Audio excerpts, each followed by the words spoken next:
ایک نوجوان شخص تھا، اس کی عمر 16 سال تھی. جس دن اس کے ابا کا انتقال ہوا اس دن اس کے چچاؤں نے اس پر حملہ کر دیا. وہ نوجوان شخص کھڑا ہوا اور اپنے چچاؤں سے اس نے پہلے تو وہ ڈر گیا. تب اس نے اپنی امی سے پوچھا کہ میں کیا کروں؟ تو کہا میں نہیں جانتی تم کیا کرو گے، لیکن تمہارے ابا ہوتے تو ڈٹ کر مقابلہ کرتے. تو وہ اپنے ابا کی تلوار لے آیا، ڈٹ کر مقابلہ کرنے لگا. اس کے چچا جو تھے وہ بھاگ گئے.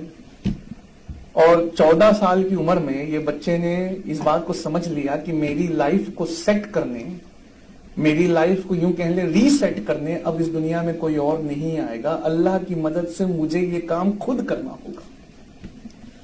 اس بات کو جو اس انسان نے سمجھا تھا آج ہماری قوم کو سمجھنے کی ضرورت ہے کہ اللہ رب العزت کی بے پناہ کریمیت کے چلتے ہمیں اپنی لائف خود ری سیٹ کرنا ہے. ہمیں اپنی لائف خود ری سیٹ کرنا ہے، اب کوئی اور نہیں آئے گا. وہ شخص اٹھا، اس نے جا کر اپنے دشمنوں پہ حملہ کیا اور سمرقند پہ قبضہ کر لیا. جب اس نے سمرقند پہ قبضہ کیا تو اس کے دشمن بخارا بھاگ گئے. وہ وہاں سے اٹھا اور بخارا گیا، اپنے دشمنوں سے ڈٹ کر مقابلہ کیا. اس کی عمر 15.5 سال تھی اور وہ 3 جنگ لڑ چکا تھا. جب وہ سمرقند پہنچا اس نے وہاں اپنے دشمنوں کو ہرایا. لیکن سمرقند میں وہ ایسا بیمار پڑا کہ لوگوں نے اس کے ٹھیک ہونے کی امید چھوڑ دی. لوگوں نے کہا کہ یہ اب نہیں ٹھیک ہوگا.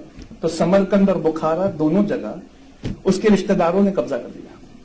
اب وہ کہیں کا سلطان نہیں تھا، پر وہ صحرا نشینی کرنے لگا. وہ کہیں کا سلطان نہیں رہا، لیکن اس نے پھر ہمت جٹائی، پھر ہمت اکٹھا کی. ہمت اکٹھا کر کے پھر بخارا جیتا. جیسے بخارا جیتا پھر سمرقند کی طرف بڑھا. جب وہ سمرقند پہنچا تو پھر ہار گیا. جیسے ہی ہار گیا بخارا بھی ہاتھ سے چلا گیا. اس طرح وہ سمرقند اور بخارا جیتنے کی بے جوڑ کوشش لگ بھگ اس نے 11 بار کی. جب وہ کامیاب نہ ہو سکا تو کابل آ گیا اور کابل میں اس نے ایک چھوٹا سا راج قائم کیا. جب اس نے چھوٹا سا راج قائم کیا تو بہت سارے لوگوں نے یہاں سے لیٹر لکھا کہ تمہیں ہندوستان آنا چاہیے اور ہندوستان پہ قبضہ کرنا چاہیے اور ہندوستان پہ ایک بہترین حکومت کو اسٹیبلش کرنا چاہیے.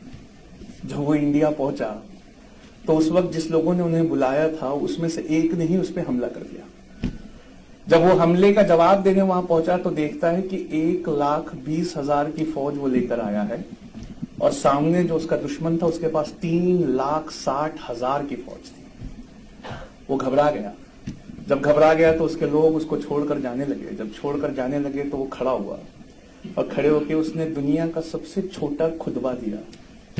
جب میں یہ خطبہ اپنے بچوں کو ٹرانسلیٹ کر کے دلی میں سناتا ہوں تو اکثر میں وہ لکھ کر اسے اپنی پڑھنے والی ٹیبل کی دیوار کے سامنے چپکا دیتے ہیں. میں ان سے پوچھتا ہوں کہ ایسا وہ کیوں کرتے، خاص کر میرے برہمن اسٹوڈنٹ وہ اس کو چپکا دیتے ہیں. تو میں ان سے کہتا ہوں کہ ایسا کیوں کرتے؟ تو کہتے ہیں کہ سر جب بھی تھکان محسوس ہوتی ہے، جب بھی پڑھنے کا من نہیں کرتا تو اس باقی نوجوان کی اس چھوٹے سے خطبے سے ہمیں دوبارہ زندگی مل جاتی ہے. اس باقی نوجوان کا نام ظہیر الدین محمد بابر تھا جو ہمارے انڈیا میں مغل ریاست کا فاؤنڈر تھا. انہوں نے ایک چھوٹا سا خطبہ دیا جو UPSC کے لیے میں بچوں سے کہتا ہوں پہلا خطبہ تھا دنیا کے سب سے بہترین ایگزام کے لیے. انہوں نے کھڑے ہو کر کہا کہ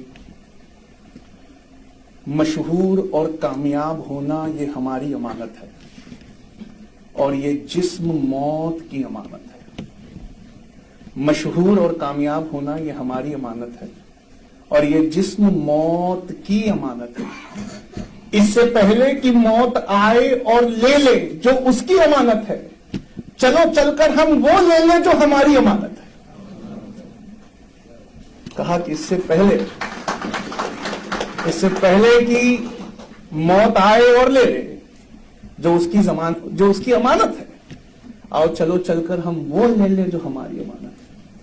اس کے لوگوں نے جب یہ خطبہ سنا تو ان میں ایک جوش کا ولولہ اٹھا اور انہوں نے ڈٹ کر مقابلہ کیا. اور ڈٹ کر مقابلہ کرنے کے بعد اللہ نے اس بار ایسی کامیابی دی کہ انڈیا میں مغلیہ سلطنت، وہ سلطنت